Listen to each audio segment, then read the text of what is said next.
বাঙালির কাছে পুরী কোনো জায়গার নাম নয়, বাঙালির আবেগের আরেক নাম হলো পুরী। অনেকগুলো হোটেল আছে এই গলিটার মধ্যে, যেগুলো কিন্তু বাজেট হোটেল। তার পাশাপাশি বেশ কিছু দামি হোটেলও এখানে পেয়ে যাবেন।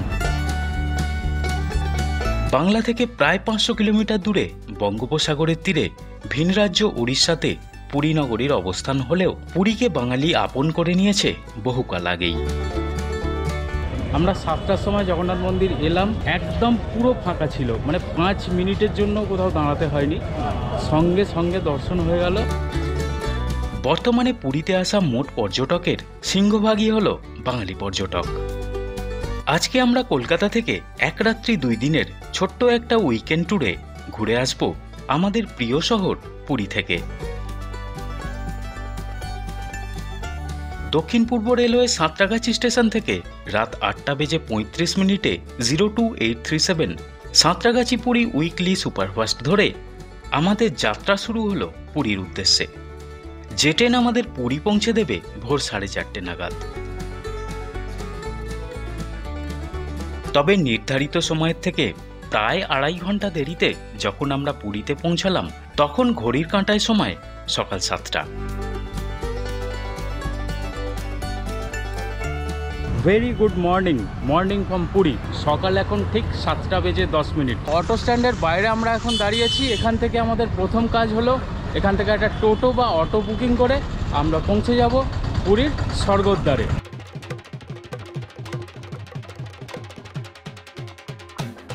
আচ্ছা, স্টেশন থেকে আমরা চলে এলাম স্বর্গদ্বারে। আমাদের হোটেলের সামনে একদম আমাদের টোটো আমাদের নামিয়ে দিল। 150 টাকা ভাড়া নিল। আমরা যে হোটেলে আছি সেই হোটেলটা হলো কলকাতা গেস্ট হাউস।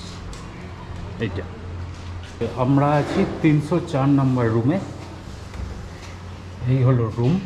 এখানে জামা কাপড় টাঙানোর একটা হুক দেওয়া হয়েছে, আর তার সাথে এই আয়না, আর ড্রেসিং টেবিল, ড্রয়ার আছে 2টো, আর এই হলো খাট, ওই 2 জন বা 3 জন থাকার মতো খাট, আর তার সাথে ওদিকে একটা জানলা, এটা বাথরুম, আর এখানে ছোট একটা রান্না করার জায়গা আছে। এখানে একটা টেবিল দেওয়া হয়েছে, তার সাথে চেয়ার, আর টিভি আছে, আর এইটা একটা বারান্দা আছে।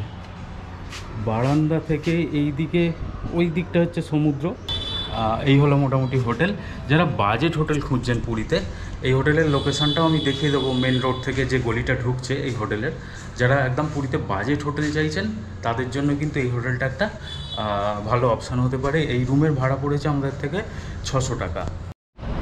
আমি এখন দাঁড়িয়ে আছি একদম পুরী সি বিচের সামনে। এই যে পুরী সি বিচ দেখা যাচ্ছে, আর পুরী সি বিচের ঠিক অপোজিটে এই যে এটা হলো পুরীর অন্যতম নামকরা একটা হোটেল, হোটেল সাগরিকা। আর এই হোটেল সাগরিকার পাশ দিয়ে এই যে গলিটা ঢুকেছে, এই গলিটার মধ্যেই কিন্তু আমাদের হোটেল। এই গলিটা দিয়ে গিয়ে একদম ঘড়ি ধরে 2 মিনিটের রাস্তা হলো আমাদের হোটেল। হোটেলে চেক ইন করে লাগেজপত্র রেখে সোজা পৌঁছে গেলাম পুরীর বিখ্যাত গোল্ডেন বিচে। বারবারের মতোই পুরীর গোল্ডেন বিচ বা স্বর্গদ্বার বিচ ছিল জমজমাট। এটাই হলো স্বর্গদ্বার মার্কেট। এই যে স্বর্গদ্বার দেখা যাচ্ছে সামনেই স্বর্গদ্বার। আর বলতে বলতে আমি পৌঁছে গেছি পুরী সি বিচে। এখন পুরীতে বেশ ভালোই গরম আছে, তবে মানুষের উন্মাদনা কিন্তু একটুও কমেনি গরমের মধ্যে। বালিতে আমি হাঁটছি, পায়ে বেশ ভালোই গরম বালি লাগছে, তবে জলে যতক্ষণ থাকবেন ততক্ষণ এই গরমটা মনে হবে না। রাস্তা দিয়ে যখন হাঁটবেন দুপুরবেলায় বা বিচ বরাবর যখন হাঁটবেন তখন বেশ ভালো গরম অনুভব হবে, কিন্তু যতক্ষণ জলে থাকবেন ততক্ষণ কিন্তু ঠিকঠাক, জলে কোনো অসুবিধা নেই, ঠিক আছে। তবে 3:30-4:30 পর থেকে আবার ওয়েদার একদম ঠিকঠাক হয়ে যাবে। আর সকালের দিকে যদি বলেন, সকালে একদম ভোর থেকে 10টা পর্যন্ত আরামসে আপনি এদিক ওদিক ঘুরতে পারেন। 10টা থেকে আপ টু 2:30-3টে বা 3:30 পর্যন্ত ওই টাইমটা হোটেলে থাকাই বেটার। তারপর থেকে আবার কিন্তু ওয়েদার খুব সুন্দর হয়ে যায়।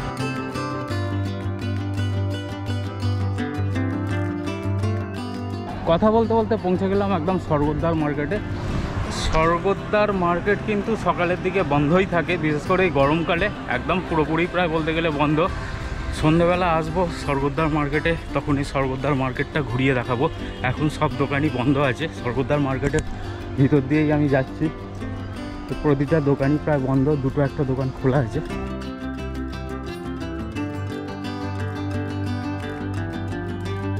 গোল্ডেন বিচ, স্বর্গদ্বার বিচ ঘুরে সমুদ্র স্নান সেরে যখন হোটেলে ফিরলাম, ঘড়ির কাঁটায় তখন দুপুর 2টো বেজে গেছে। তো এর মধ্যে আমরা সমুদ্র স্নান করে ফেলেছি। তারপর এখন আমরা বেরিয়েছি দুপুরের লাঞ্চের জন্য। স্বর্গদ্বারের দিকে যাচ্ছি। স্বর্গদ্বারের দিকে বেশ কিছু ভালো ভালো রেস্টুরেন্ট আছে, তারই মধ্যে যেটা ফাঁকা পাবো সেই রেস্টুরেন্টে ঢুকে পড়বো, কারণ এখন দুপুর 2:30 বাজে। ঠিক আছে, একদম পিক টাইম। জানি না কোনটা ফাঁকা পাবো কোনটা পাবো না। পুরীর স্বর্গদ্বার মার্কেটের অন্যতম সেরা বাঙালি রেস্তোরাঁ 13 পার্বণে আমরা লাঞ্চ সারলাম পার্সে মাছের থালি দিয়ে।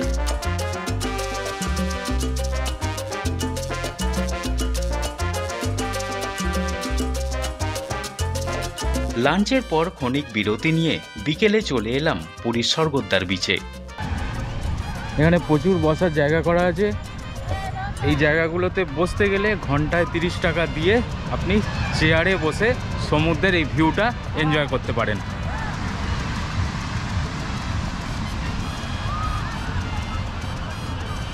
বিচ মার্কেটের ভেতরটায় কি ভিড়!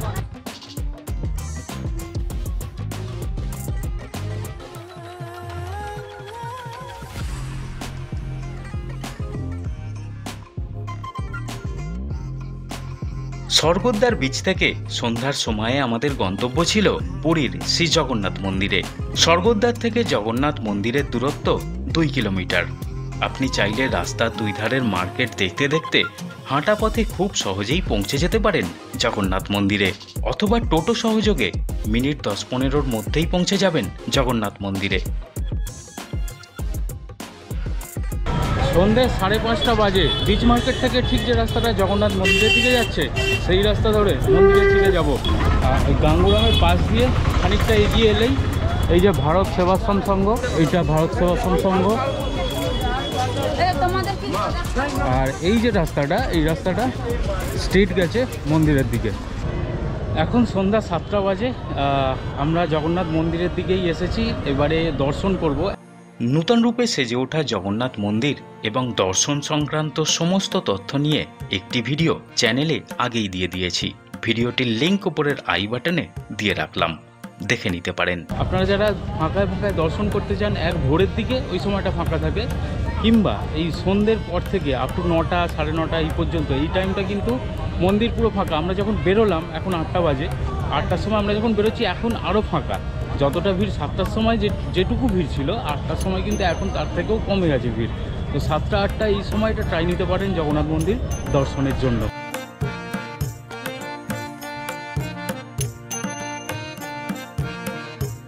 পুরীর বিখ্যাত ছানাপোড়া কিনছি আমরা এই দোকানটা থেকে। ছানাপোড়া এখন 30 টাকা শ। জগন্নাথ মন্দির দর্শন করে ওই ফিরতি পথে আমরা এখন এসে পৌঁছেছি আদি নৃসিংহ সুইটসে। এখান থেকে নেব খাজা। গোটা পুরী জুড়ে অনেকগুলো নৃসিংহ সুইটস আছে, তবে অরিজিনাল নৃসিংহ সুইটস হলো এইটা। এই পদ্মিনী লজের নিচে আসল নৃসিংহ সুইটস উপরেই লেখা আছে।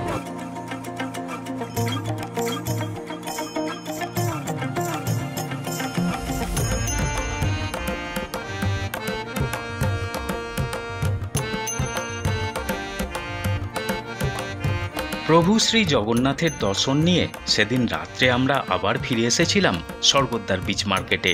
রাতে স্বর্গদ্বার বিচ মার্কেট ছিল বেশ জমজমাট।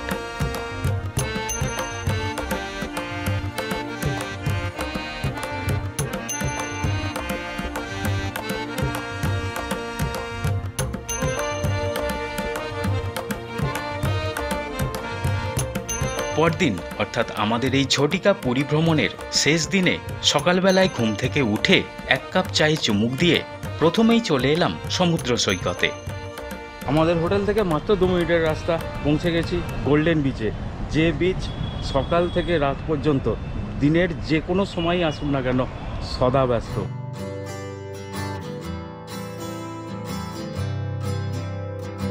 সমুদ্র সৈকতে একটা চক্কর কেটে তারপর বেরিয়ে পড়লাম পুরীর অন্যান্য সাইট সিনগুলোতে। আচ্ছা, গোল্ডেন বিচ দেখে এসে এবারে আমরা বেরিয়ে পড়বো অন্য সাইট সিনগুলোতে। সেই জায়গাগুলো বেড়ানোর জন্য অনেকগুলি অপশান পাবেন। আপনি একটা অটো বুক করতে পারেন, আপনি টোটো বুক করতে পারেন, নিজে যদি বাইক চালাতে পারেন, আপনার যদি লাইসেন্স থাকে আপনি বুক করে নিতে পারেন একটা স্কুটি কিংবা একটা বাইক। আমরা একটা স্কুটি বুক করছি, তারপর সেই স্কুটি নিয়ে আমরা বেরিয়ে পড়বো অন্য সাইড সিনগুলোতে। এই গাড়িটা আমরা বুক করলাম টিভিএসের জুপিটার, তো একদম নতুন কন্ডিশনের গাড়ি। এইটা আমাদের পার ডে ভাড়া পড়লো 500 টাকা।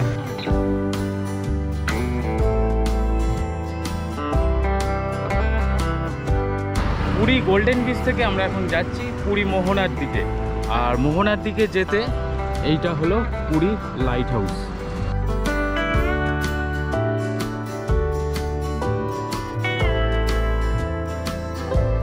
আচ্ছা, পুরী স্বর্গদ্বার থেকে আমরা পৌঁছে গেছি পুরী মোহনাতে।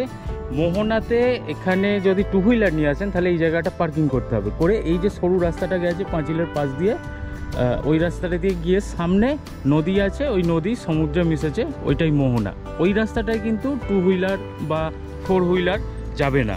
তো আপনারা যারা 2 হুইলার নিয়ে আসবেন এখানে পার্কিং করতে হবে, যারা অটো বা টোটো নিয়ে আসবেন তারা কিন্তু গাড়ি এখানে দাঁড় করিয়ে দেবে, রাস্তার পাশে পার্কিং করে দেবে, আর তারপরে আপনাকে এইটুকু রাস্তা হেঁটে যেতে হবে। মোহনাতে আসার সবথেকে বেস্ট টাইম হলো একদম ভোরের দিকটা। মোহনা থেকেও আপনি খুব সুন্দর সানরাইজ উপভোগ করতে পারেন।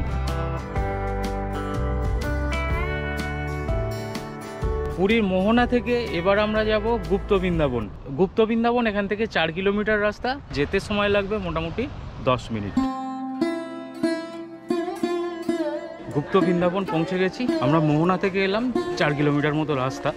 তাহলে চলুন পুরী গুপ্ত বৃন্দাবনের ভিতরে কি আছে সেটা দেখা যাক। আচ্ছা, গুপ্ত বৃন্দাবনে ঢোকার জন্য টিকিট প্রাইস আছে। টিকিট প্রাইস হলো 10 টাকা করে পার হেড।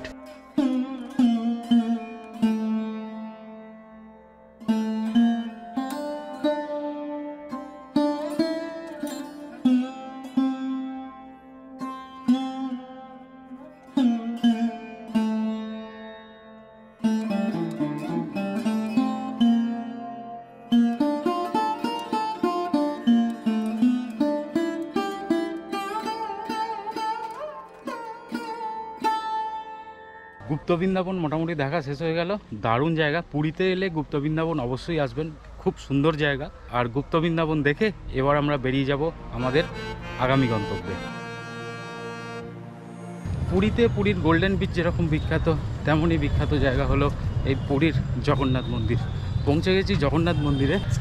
যেরকম কাশিতে কাশি করিডোর তৈরি হয়েছে, তেমনই পুরী ধামে পুরী জগন্নাথ মন্দির এবং সেই সংলগ্ন এরিয়া নিয়ে পুরো একদম করিডোর তৈরি করা হয়েছে, এবং চারিদিকে কিন্তু পুরো একদম নতুনভাবে সাজানো হয়েছে চারিদিক। এখন সকাল 10টা বাজে, এখন কিন্তু মন্দিরে বেশ ভালোই ভিড় আছে। আমরা কালকে দর্শন করে নিয়েছি। অ্যাকচুয়াল কালকে আমরা সন্ধ্যেবেলা দর্শন করতে এসেছিলাম।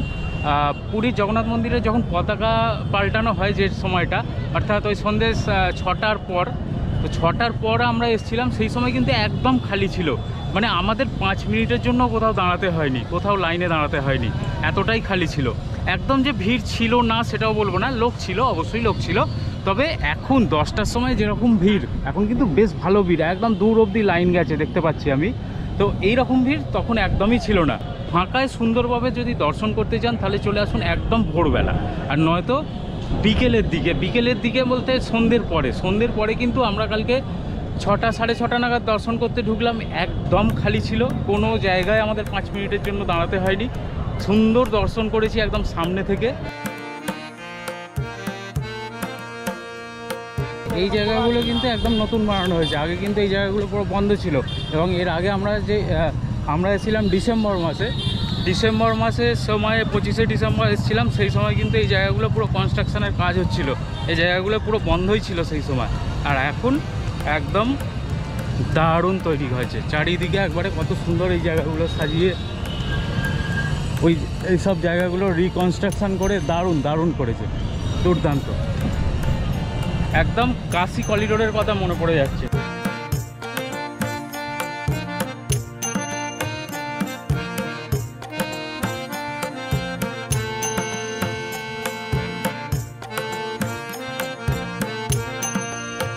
পরিক্রমা মার্গ ধরে খুব সুন্দর আমরা পুরী মন্দিরের চারদিক ঘুরে বেড়ালাম, দারুণ লাগলো। চারিদিকে ভীষণ সুন্দর সাজিয়েছে, আর তার সাথে সাথে চারিদিকে কিন্তু ইনফ্রাস্ট্রাকচার ঢেলে সাজানো হয়েছে বলতে গেলে। ক্লক রুম তৈরি করা হয়েছে পুরীর মন্দিরের ভিতরে, কোনো রকম চামড়ার জিনিস, লেদারের বেল্ট, মানি ব্যাগ নিয়ে কিন্তু আমরা কালকে ঢুকেছিলাম, কালকে আমরা যখন রাত্রে দর্শন করলাম মানি ব্যাগ নিয়ে ঢুকেছিলাম, কোনো অসুবিধা হয়নি। তবে ইলেকট্রনিক্স গেজেট, মোবাইল, ক্যামেরা এইগুলো বাইরেই ক্লক রুম তৈরি করা হয়েছে নতুন করে সরকারি উদ্যোগে।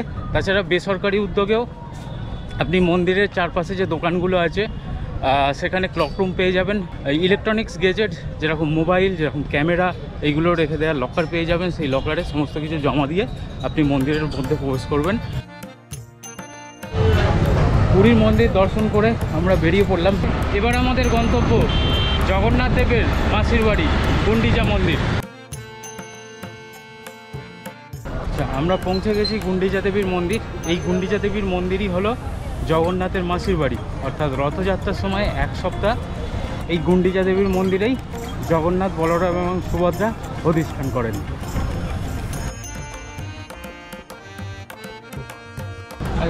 বর্তমানে গুন্ডিচা দেবীর মন্দিরের সামনেই আমরা দাঁড়িয়ে আছি, কিন্তু ব্যাড লাক মন্দিরের ভেতর ঢোকা গেল না, কারণ মন্দিরের ভেতরে কনস্ট্রাকশনের কাজ চলছে। রথযাত্রার সময় 9 দিনের জন্য মন্দির খোলা থাকবে। সেই সময় যেহেতু রথের সময় জগন্নাথ, বলরাম এবং সুভদ্রা এখানে আসবেন, তো সেই কারণে 9 দিনের জন্য খোলা থাকবে মন্দির, তারপরে আবার বন্ধ হয়ে যাবে। আর বর্তমানে এখনও বন্ধ, তো মন্দিরের ভেতর ঢোকা যাবে না। মন্দিরের মেন যে দরজা সেখানেও লক করা, তালা দেয়া। ছোট একটা গেট খোলা আছে নিচের দিকে ছোট করে, তো সেখান দিয়ে দেখা যাচ্ছে ভেতরে কনস্ট্রাকশনের কাজ চলছে। পুরীর বিখ্যাত কিছু সাইট সিন ঘুরে তারপর হোটেলে ফিরে লাঞ্চ সেরে পড়ন্ত বেলায় শেষবারের মতো আরও একবার চলে এলাম পুরীর সমুদ্র সৈকতে। তারপর সেখান থেকে হোটেলে ফিরে ব্যাগ গুছিয়ে বেরিয়ে পড়লাম স্টেশনের উদ্দেশ্যে। এক রাত্রি 2 দিনের পুরী ভ্রমণের ভিডিওটি কেমন লাগলো কমেন্ট বক্সে অবশ্যই জানাবেন।